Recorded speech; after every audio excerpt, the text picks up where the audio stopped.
Hello students, welcome to the class of physics and I am your lecturer physics, Naresh Singh Jambal, and today we are going to discuss electric potential due to a point charge.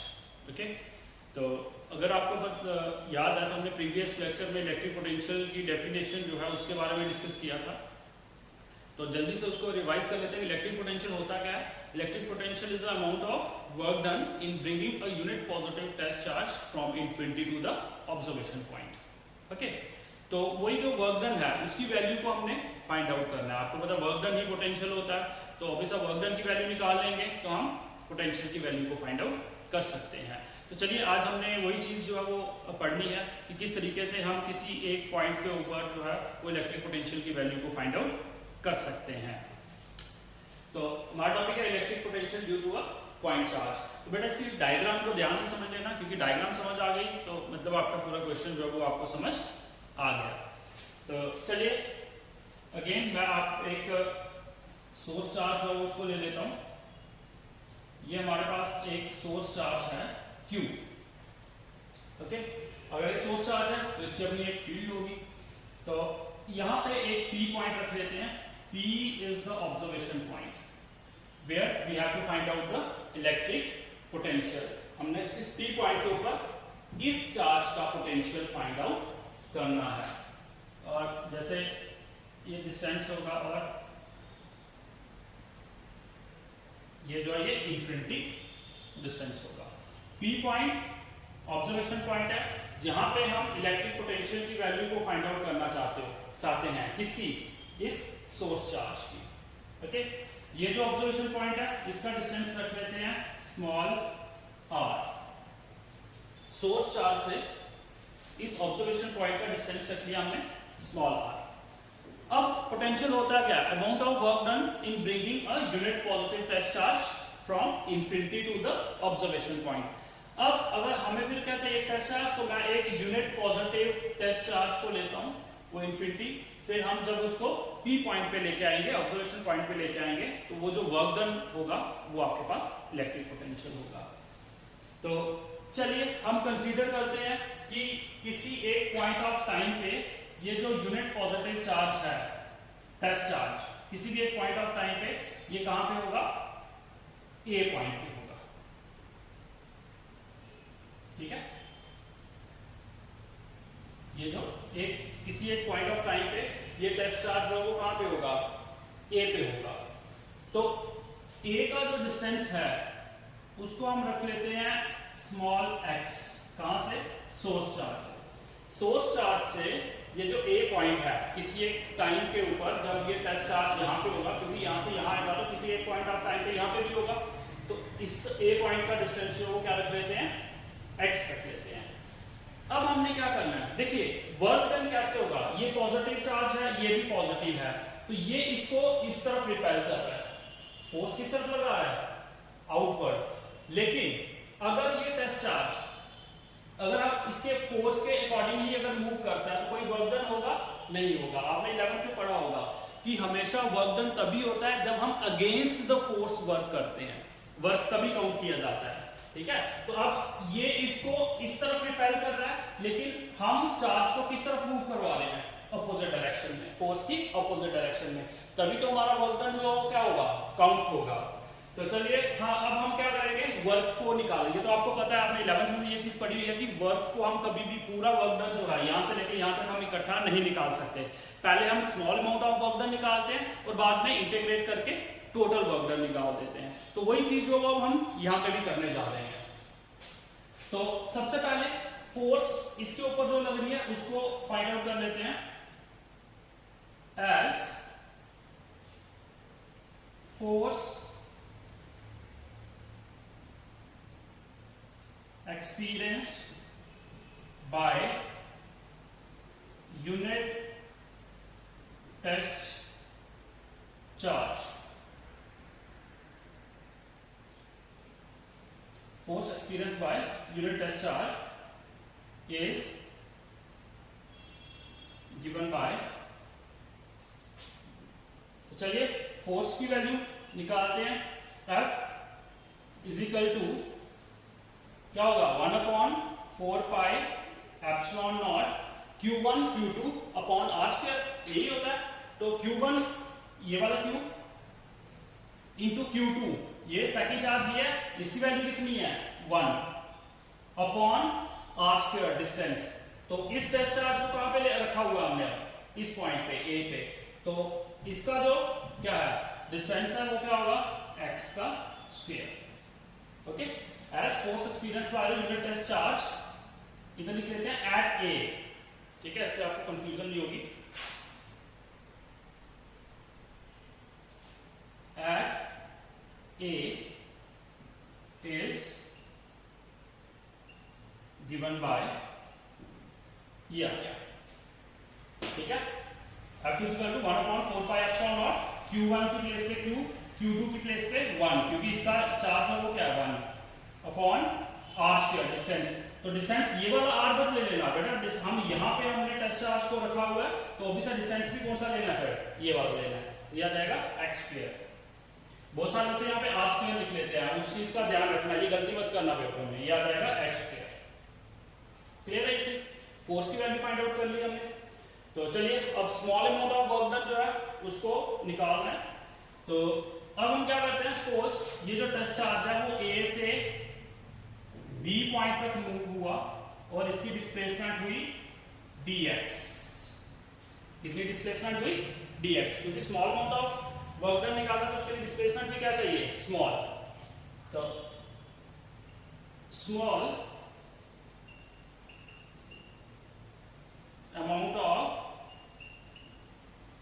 work done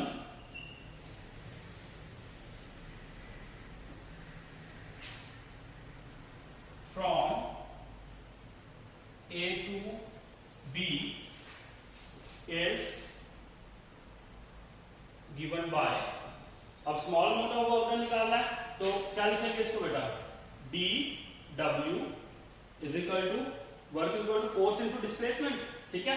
तो force की value F अगर आपको याद होगा dot displacement dx, क्योंकि हम small force की value same रहेगी, फोर्स को आप df नहीं लिख सकते, क्योंकि फोर्स चाहे आप स्मॉल डिस्प्लेसमेंट के लिए लिखें चाहे पूरी के लिए, फोर्स की वैल्यू कभी भी कम ज्यादा नहीं होती है, वो सेम रहती है। तो इसीलिए फोर्स F ही रहेगा, F डॉट dx, यही होता है। तो चलिए इसको मैं अगर ऐसे लिख लूं, dW is equal to dot product का जो ये लिखा है F dx cos थीटा, क्योंकि डॉट प्रोडक्ट में क्या लगता है cos, तो हमने F डॉट dx को लिखा F dx cos थीटा। बेटा डॉट प्रोडक्ट 11th में पढ़ा हुआ है ना, वही रिजल्ट हमने यूज किया। तो here theta is the angle between the force and displacement. So dW is equal to F dx cos theta. अब देखो थीटा जो है वो एंगल है डिस्प्लेसमेंट और फोर्स के बीच में। देखिए जो फोर्स लग रही है जे इसके ऊपर सोर्स चार्ज, जो टेस्ट चार्ज के ऊपर फोर्स लगा रहा है वो किस डायरेक्शन में लगा रहा है बेटा, वो इस डायरेक्शन में लगा रहा है फोर्स, फोर्स जो वो बेटा इस डायरेक्शन में लग रही है, ठीक है। और ऑब्जेक्ट जो चार्ज है यूनिट टेस्ट चार्ज वो डिस्प्लेस किस तरफ हो रहा है, A से B की तरफ, मतलब ये डिस्प्लेस हो रहा है यहां से यहां। तो एंगल कितना हुआ ये एंगल फोर्स और इसके बीच में 180 डिग्री। क्लियर है ये चीज, तो आप इधर लिखोगे cos 180 degree. Okay, so amount of work done is equal to minus F dx, क्योंकि cos 180 कितना होता है -1। ओके, तो cos 180 या -1, तो माइनस यहां पे आ गया F dx। So dW is equal to minus force की वैल्यू हमने निकाली है, ये इसको यूज करेंगे यहां पे। तो चलिए F की प्लेस में मैं पुट करूंगा 1/4 pi epsilon naught Q upon x square into dx। Okay, so this is the small amount of work done, कहां से A से B तक हुआ है। ये small amount of work done हुआ कहां से कहां तक, A से लेके B तक। अब हमें total amount of work done निकालना है। तो total amount of work done निकालने का मतलब क्या हुआ, कहां से, इंफिनिटी से ऑब्जर्वेशन पॉइंट तक। तो अब हम क्या करेंगे, इसको इंटीग्रेट करेंगे। ओके, तो चलिए total amount of work done total amount of work done is given by, अब total amount of work done निकालना है, तो चलिए बेटा इसको आप ये चीज नोट डाउन कर लो, मैं इसको रब करने जा रहा हूं यहां से, ठीक है।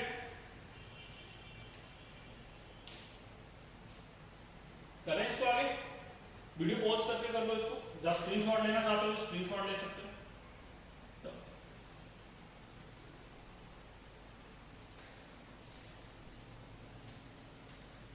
चलिए total amount of work done क्या होगा, हम इसको इंटीग्रेट करेंगे, ठीक है ना। तो ये आ जाएगा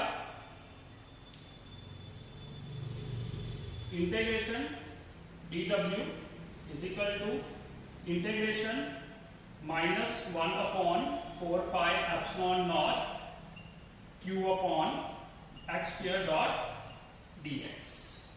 ओके, लेकिन अब यहाँ पे हमने इंटीग्रेशन को लिमिट लगानी पड़ेगी, क्योंकि हम कहां से इंफिनिटी से p पॉइंट तक जो है वो उसको लेके आएंगे। तो इंफिनिटी यहां से डिस्टेंस, सोर्स चार्ज से डिस्टेंस इंफिनिटी है, तो x की वैल्यू जो है वो क्या होगी, x is equal to from infinity to x is equal to r small r, क्योंकि हमने p पॉइंट पे ऑब्जर्वेशन को जो p पॉइंट ऑब्जर्वेशन वहां पे फील्ड की वैल्यू सॉरी इलेक्ट्रिक पोटेंशियल की वैल्यू को निकालना है। तो सोर्स चार्ज से इसका डिस्टेंस कितना है, स्मॉल r। ओके, तो इसीलिए लिमिट कहां से कहां होगी, इंफिनिटी से r तक स्मॉल r। तो आपको पता है डिफरेंशिएशन इंटीग्रेशन कैंसिल हो जाएंगे, ये रिवर्स होते हैं एक दूसरे के, तो यहां पे सिर्फ क्या बचेगा w which is equal to, ये बाकी सारे कांस्टेंट है, एक x ही सिर्फ क्या है, वेरिएबल है, तो बाकी कांस्टेंट तो जो सारा क्या आ जाएगा बाहर, -1/4 पाई एप्सिलॉन नॉट और q भी आपका जो है वो क्या आ जाएगा, बाहर आ जाएगा। और हमें सिर्फ और सिर्फ किसको इंटीग्रेट करना है, 1/x², तो 1/x² को ऊपर लेके जाऊंगा तो हो जाएगा x की power -2 dot dx and limit x is equal to infinity to x is equal to small r। Okay, चलिए नेक्स्ट अब इस तरफ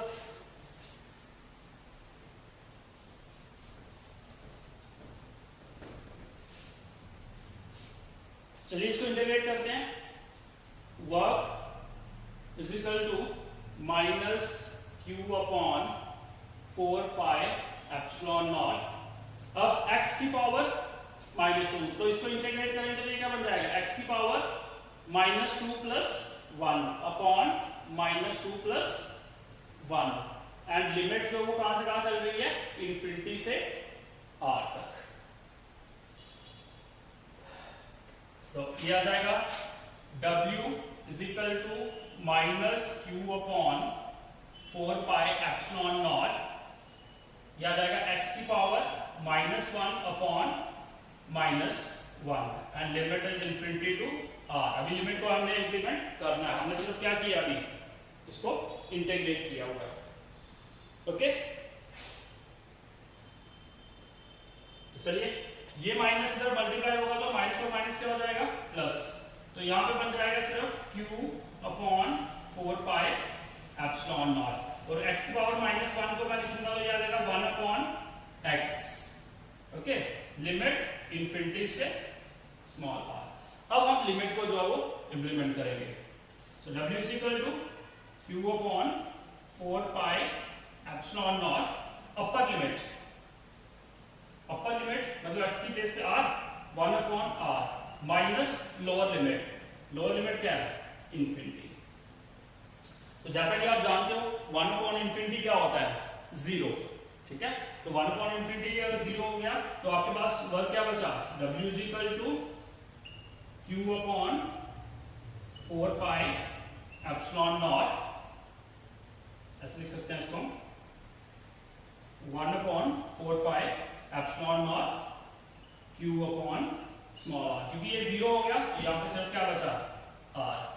तो this is the total amount of work done in bringing a unit test charge कहां से कहां तक, from infinity to the observation point। infinity से observation point तक टेस्ट चार्ज को लेके आए तो उसके लिए total amount of work done कितना हुआ, 1/4 pi epsilon naught Q upon R। Clear है ये चीज? ठीक है। और आप जानते हो कि यही जो अमाउंट ऑफ वर्क डन होता है यही क्या होता है? पोटेंशियल। क्योंकि आपको डेफिनेशन आपको पता है इलेक्ट्रिक पोटेंशियल क्या है? It is the amount of work done. Electric potential is the amount of work done. तो हम वर्क डन की प्लेस पे जो है वो क्या कर सकते हैं? इस तरीके से लिख सकते हैं, ये आपके पास आ जाएगा by the definition, by the definition potential is equal to work is equal to 1/4 pi epsilon naught Q upon R. So this is the electric potential at a point due to a point source charge. Okay? तो जब हम numerical discuss करेंगे तो ये formula जो है आपने याद रखना है, और ये इंपॉर्टेंट क्वेश्चन भी है, आपको एग्जाम्स में पूछा भी जा सकता है। ठीक है, तो आप इसको नोट डाउन कर सकते हो। इसके बाद मैं थोड़े से 1-2 कंसेप्ट आपके साथ क्लियर करूंगा इसके, तो आप इसका स्क्रीनशॉट ले सकते हो जल्दी से। इसके बाद मैं एक कंसेप्चुअल क्वेश्चन आपके साथ डिस्कस करने जा रहा हूँ।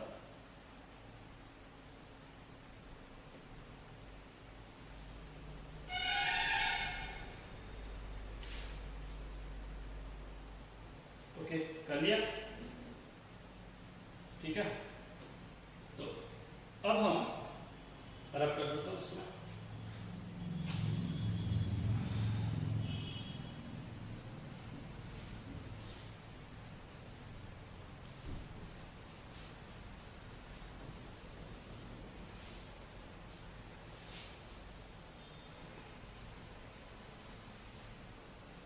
ओके, तो चलिए अब यहाँ पे एक कंसेप्ट छोटा सा क्लियर कर लेते हैं। ये इस क्वेश्चन के साथ नहीं है जो हमने किया, ये अलग है, सेपरेट है। जैसे सपोज हमें अगर 2 स्फीयर्स दिए गए हैं,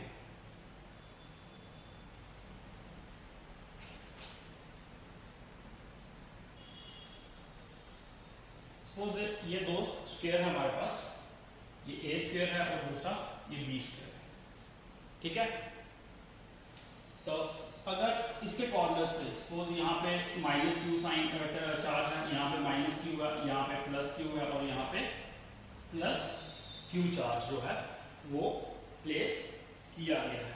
इसी तरीके से यहाँ पे -q, यहाँ पे +q, यहाँ पे +q और यहाँ पे -q, ये 2 स्क्वायर्स हैं और इन दोनों के कॉर्नर्स पे चार्ज जो है अगर आप देखोगे तो चार्ज सेम ही है, q q q q q, लेकिन जो इनके साइन है वो अलग अलग दिए गए हैं। तो अगर वो कहे कि at the centre of the sphere charge की वैल्यू, सॉरी पोटेंशियल की वैल्यू क्या होगी, तो आप किस तरीके से इसको फाइंड आउट करोगे। ठीक है, हालांकि अगर हम इसको देखते हैं तो देख के पता चल जाता है क्योंकि चार्ज की वैल्यू सेम है तो पोटेंशियल भी क्या होगा, सेंटर में सेम होगा, लेकिन इसको निकालेंगे कैसे। ठीक है, तो ये तभी आपको आप अच्छे से समझ पाओगे अगर पीछे से जो मैंने आपको इसका बेसिक कंसेप्ट पढ़ाया इलेक्ट्रिक पोटेंशियल का वो क्लियर होगा। तो चलिए इसको एक कंसेप्चुअल क्वेश्चन के तौर पे ही ले लेते हैं।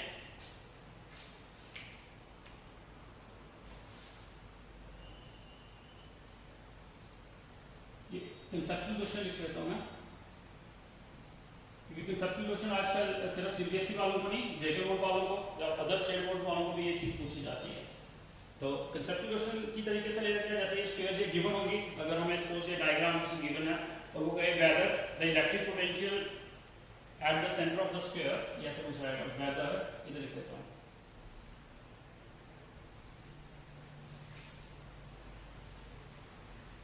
Weather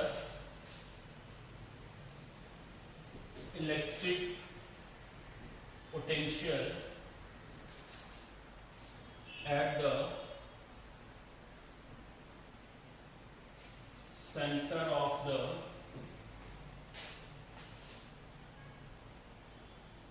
sphere is same, justify।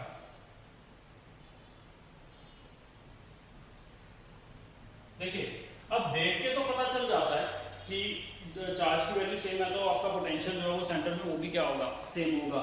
लेकिन साइन जो है वो थोड़ा सा उसकी वैल्यू को मतलब चेंज कर सकते हैं, वो देखेंगे हम। अब बात आती है कि वो कह रहा है ठीक है, मान लीजिए कि अगर सेंटर में जो वैल्यू सेम होगी, देखने से पता चल जाएगा, लेकिन इसको जस्टिफाई करिए अपने आंसर को। तो आप किस तरीके से इसको जस्टिफाई कर सकते हो? एक मिनट के लिए जरा सोच लो इसको कि किस तरीके से जस्टिफाई करेंगे इसे।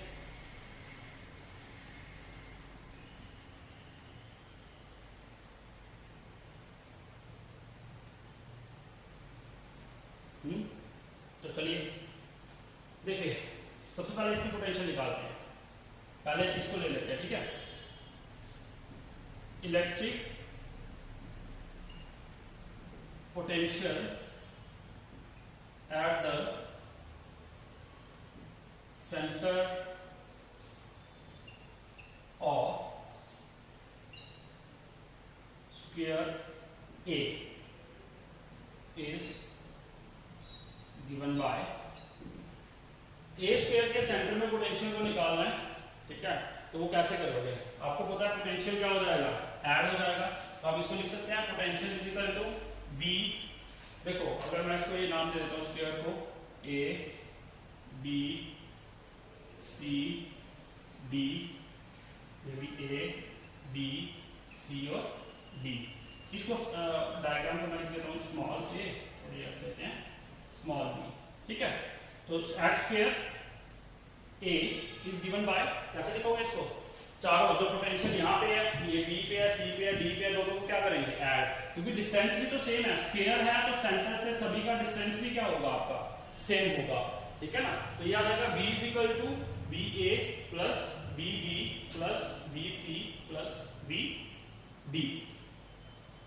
चलिए VA इधर पोटेंशियल, तो पोटेंशियल की वैल्यू आपको पता है 1/4 पाई एप्सिलॉन नॉट। अभी निकालने पीछे चार्ज Q, तो यहाँ पे Q क्या है, प्लस का, तो यहाँ पे आएगा Q प्लस का अपॉन डिस्टेंस कोई भी रख लो, सपोज लेट कर लो कि डिस्टेंस जो है वो क्या है हमारे पास, स्मॉल r रख लो, ठीक है ना। क्योंकि डिस्टेंस तो सेम ही होगा, यहाँ से लेके यहाँ तक, यहाँ इसका या इसका, ये सारा डिस्टेंस क्या होगा, सेम होगा। तो हम इसको लेट रख लेते हैं कि वो r है डिस्टेंस, तो इधर रख लेते हैं स्मॉल r प्लस ऐसे इसका आएगा 1/4 पाई एप्सिलॉन नॉट। V पे चार्ज पॉजिटिव है, Q upon R plus C पे Q क्या है, माइनस, तो ये आएगा 1/4 pi epsilon naught minus Q upon R plus fourth B पे, ये पहले हम ये वाले ले हैं, इससे मत कर लेना, ठीक है, माइनस, तो ये भी आएगा 1/4 pi epsilon naught minus Q upon R। तो दो माइनस क्या, दो प्लस के हैं, तो कैंसिल हो जाएंगे और आपके पास जो टोटल पोटेंशियल है वो क्या आ जाएगा, V इज इक्वल टू 0। तो सेंटर में इस स्क्वायर के पोटेंशियल कितना है, 0 है। सेम इसी तरीके से सिमिलरली हम क्या करेंगे, इसको भी निकाल सकते हैं। तो चलिए, therefore electric potential at the centre of square B, ये वाला इज गिवन बाय, इसे भी क्या करना है, ऐड करना है, जैसे ये ऐड करना है वैसे ये ऐड करना है, ठीक है। तो चलिए किस तरीके से करोगे, मैं इसको यहाँ पे ले आता हूँ, ये फर्स्ट डायग्राम को रख कर देता हूँ, ठीक है। तो ये आ जाएगा V, इसको रख लो पोटेंशियल B A, ये A स्क्वायर का पोटेंशियल है, ठीक है। इसको रख लेते हैं B B। तो बेटा पोटेंशियल चलो वैल्यू पुट करते हैं, 1/4 पाई एप्सिलॉन नॉट A पे प्लस Q, तो आ जाएगा Q upon R plus 1/4 pi epsilon not second B पे minus Q upon R plus C पे जाएंगे तो 1/4 पाई एप्सिलॉन नॉट, ये भी प्लस क्या है, Q अपॉन R, ठीक है, प्लस फोर्थ ये माइनस है तो 1/4 pi epsilon naught minus Q upon R. तो अगर आप देखोगे यहाँ पे भी 2 प्लस के है और 2 माइनस के है, तो कैंसिल हो जाएंगे, और यहाँ पे भी जो बी का पोटेंशियल है सेंटर में वो भी क्या होगा, 0। ठीक है, तो हमारा आंसर जो था वो पहले हम देख के बता रहे थे कि पोटेंशियल जो है सेम होगा। ठीक है, तो सेम है, तो सेम का मतलब है कि 0, इसका भी 0 है तो इसका भी क्या हुआ, 0 होगा। ठीक है, ए स्क्वायर में भी के सेंटर में भी पोटेंशियल 0 था, और बी के स्क्वायर के सेंटर में भी पोटेंशियल जो था वो क्या था, 0 था। ओके बेटा, क्लियर है ये चीज? ठीक है, तो इस तरीके से आप अपने आंसर को जस्टिफाई कर सकते हो। ये कंसेप्चुअल क्वेश्चन वो आपको पूछे जाते हैं एग्जाम्स में, तो इनको थोड़ा ध्यान में रखना है। चलिए इसी तरीके से एक और क्वेश्चन जो हम कर लेते हैं, इसके साथ ही इसको रख दूं।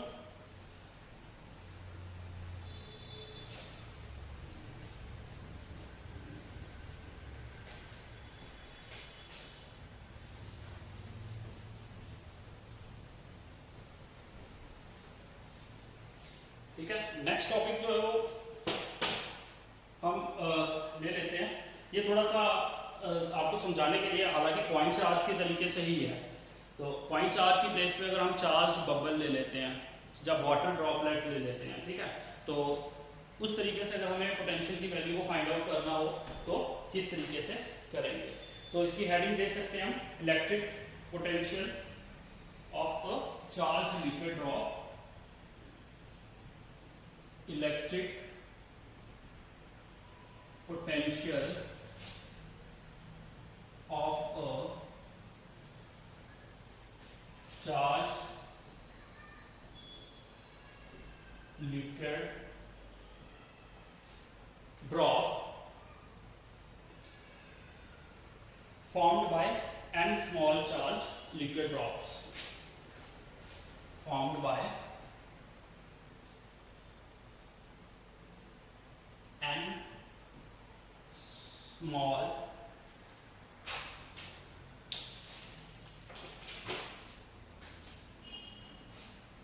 liquid droplets, liquid droplets।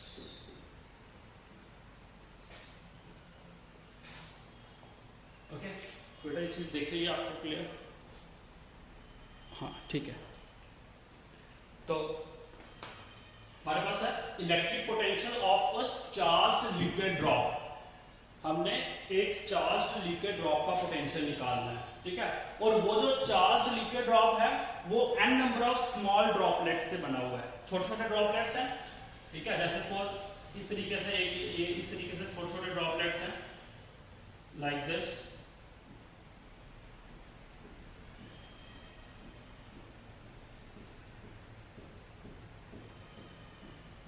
ठीक है, इनसे मिलके जो है वो क्या हुआ है, एक आपका चार्ज ड्रॉपलेट बना है। तो इस ये जो इन स्मॉल ड्रॉपलेट्स जुड़के जो एक पूरा क्या कर रहे हैं, चार्ज ड्रॉपलेट बना, सॉरी ड्रॉप बना रहे हैं, उसको उसका पोटेंशियल जो है वो हमने क्या करना है, फाइंड आउट करना है। तो अब किस तरीके से आप जो है वो फाइंड आउट करोगे? देखिए, हम सबसे पहले लेट कर लेंगे कि ये जो छोटे ड्रॉपलेट्स हैं, छोटे वाले, इनका जो चार्ज है वो कितना है, Q है। कितना चार्ज है, Q चार्ज है इनका। तो और जो रेडियस है वो कितना रख लेते हैं, स्मॉल r। ठीक है, तो मैं यहां पे लिख देता हूं, लेट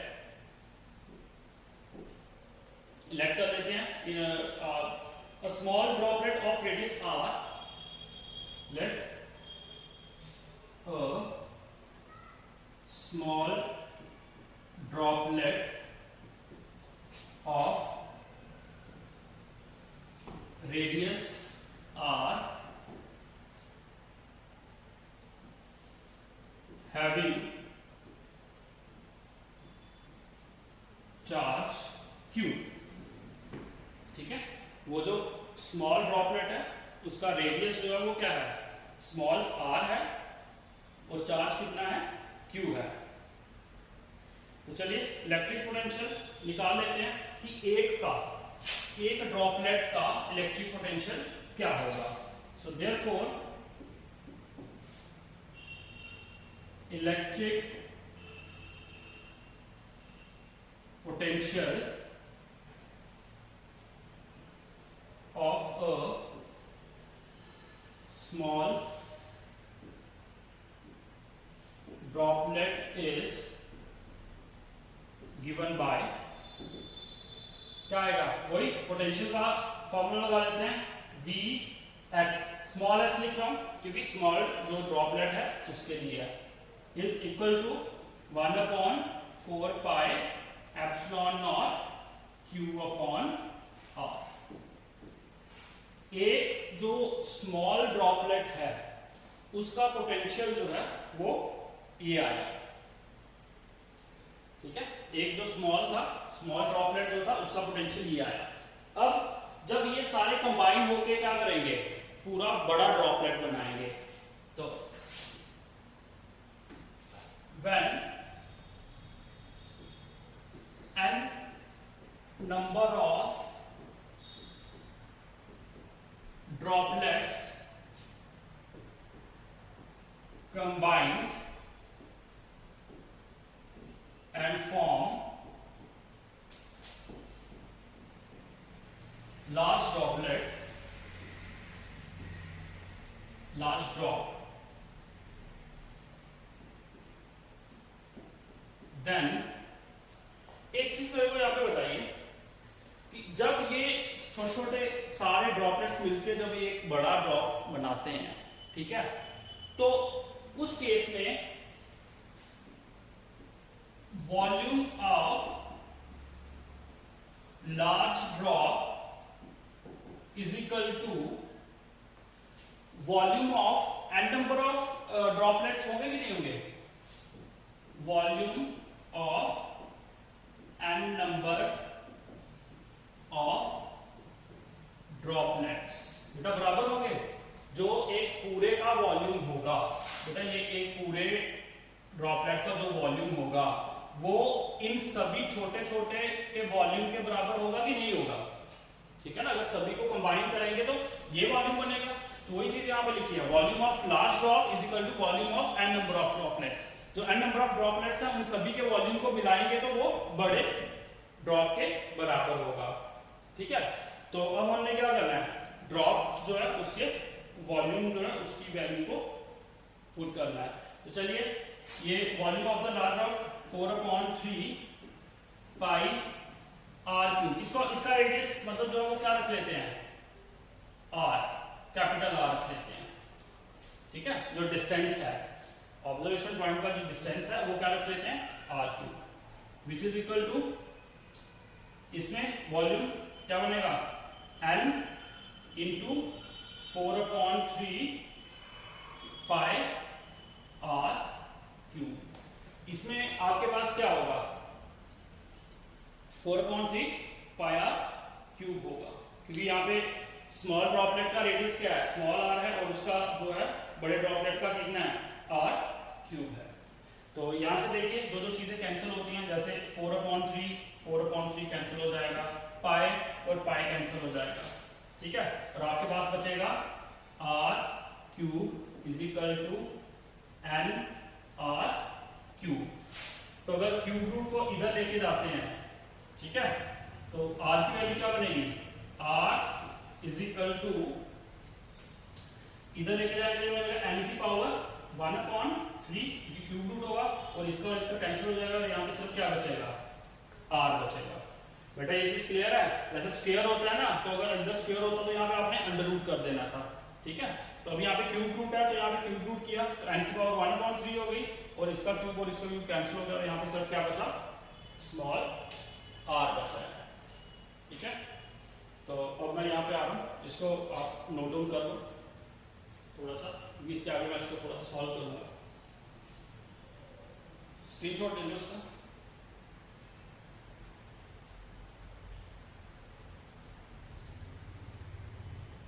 ठीक है, तो हमें एक्चुअल में क्या करना है, पोटेंशियल निकालना है, ठीक है, बड़े का, पूरे बड़े ड्रॉप का। तो अभी उसके लिए हमें इसका चार्ज भी चाहिए, ठीक है, पोटेंशियल भी चाहिए। वो दोनों चीजें देखेंगे। सॉरी, पोटेंशियल तो निकालना है, पोटेंशियल के लिए हमें क्या चाहिए, चार्ज और डिस्टेंस, तो वो देखेंगे।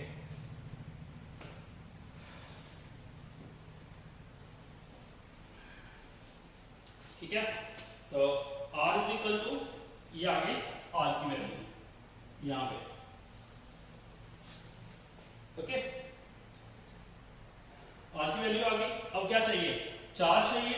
सो कैपिटल Q कितना होगा, therefore capital Q is equal to N, Q के बराबर टोटल चार्ज। टोटल चार्ज मतलब कैपिटल Q चार्ज हो किसके ऊपर है, पूरे ड्रॉपलेट के ऊपर है, तो वो किसके बराबर होगा, n नंबर ऑफ, क्योंकि एक चार्ज के सॉरी एक जो आपका ड्रॉपलेट है उसका चार्ज Q है, तो हमारे पास कितने नंबर ऑफ ड्रॉपलेट्स हैं, n नंबर ऑफ, तो दोनों को मल्टीप्लाई करेंगे तो हमारे पास टोटल चार्ज आ जाएगा ड्रॉप के ऊपर। ठीक है, तो Q is equal to n Q, तो हमारे पास Q की वैल्यू भी आ गई और R की वैल्यू भी आ गई, तो अब हम पोटेंशियल जो है वो निकाल सकते हैं बिग ड्रॉप का। तो चलिए, electric potential of large drop, तो क्या होगा वो, V is equal to, large drop है ये, L लिख सकते हो आप इसको, 1/4 pi epsilon naught Q upon R, इसी तरीके से लिखेंगे।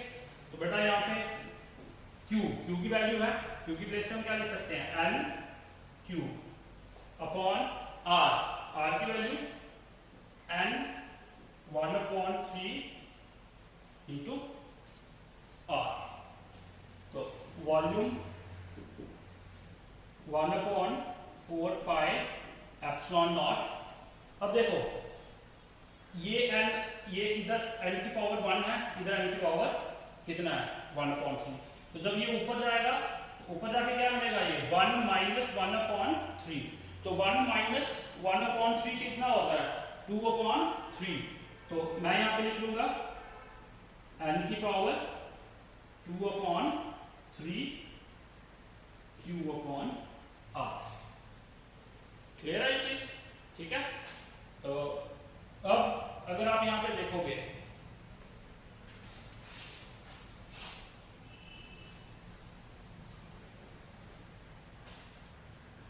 Volume of large drop is equal to n की पावर 2/3, बाकी ये जो वैल्यू है 1/4 pi epsilon naught small q upon r। बेटा ये जो वैल्यू है ये किसकी थी, स्मॉल ड्रॉपलेट का जो था वो पोटेंशियल था कि नहीं था, इधर हमने जो निकाला था ना पहले, पोटेंशियल निकाला था ना स्मॉल ड्रॉपलेट जो था हमारे पास एक सिंगल का, तो उसकी वैल्यू यही थी, तो हम इधर ऐसे लिख सकते हैं, volume of large droplet is equal to n 2/3 volume of small droplet. Large droplet का वॉल्यूम जो है वो कितने टाइम्स होगा, n की पावर 2/3 टाइम्स जो है वो, sorry not volume, potential of large drop is equal to n की power 2/3 times potential of small droplet. Okay, आप इधर इसका जल्दी लिख सकते हो, therefore potential of large drop is equal to n की power 2/3 times potential of small droplet। Okay, तो हालांकि ये क्वेश्चन जो है वो बहुत कम एग्जाम में बहुत कम पूछे जाते हैं, लेकिन ये आपके कंसेप्ट को क्लियर करने के लिए जो है ये चीजें आपको पढ़ाई गई, ठीक है। तो ये जो है ये हमारे पास आज का कंप्लीट टॉपिक था, ठीक है। तो अब नेक्स्ट लेक्चर में जो है वो हम इलेक्ट्रिक पोटेंशियल, आज हमने इलेक्ट्रिक पोटेंशियल पढ़ा, इसके लिए दो चार्ज, हमारे पास जो सोर्स चार्ज था वो एक सिंगल सोर्स चार्ज था, सिंगल ही क्या था, टेस्ट चार्ज था। और नेक्स्ट लेक्चर में हम डिस्कस करेंगे कि अगर हमारे पास मल्टीपल चार्जेस हों तो फिर किस तरीके से हम पोटेंशियल की वैल्यू को फाइंड आउट करते हैं। ओके।